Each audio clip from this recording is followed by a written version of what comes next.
السلام علیکم ورحمۃ اللہ وبرکاتہ۔ واٹس ایپ گروپ نمبر 1 میں حیدر ذوالفقار صاحب نے سوال کیا ہے کہ فرض کی تیسری یا چوتھی رکعت میں اگر کوئی صورت ملانا بھول جائے یا تیسری میں بھول جائے تیسری میں ملائے چوتھی میں نہ ملائے تو اس کا کیا حکم ہے؟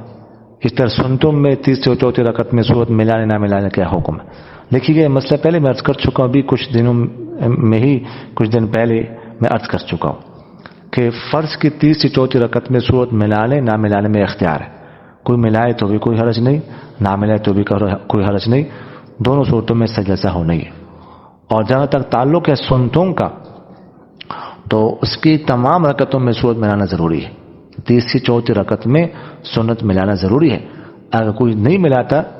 تو اس پہ سجدہ سہو کرنا واجب ہوگا، ایک میں بھی، تیسری میں نہ ملا یا چوتھی میں ایک میں بھی نہ ملے سجدہ سہو کرنا واجب ہوگا، لیکن فرض میں ملائے دونوں میں ملائے، دونوں میں نہ ملائے، ایک میں ملائے ایک میں نہ ملائے، کوئی حرج نہیں۔ جزاکم اللہ خیر۔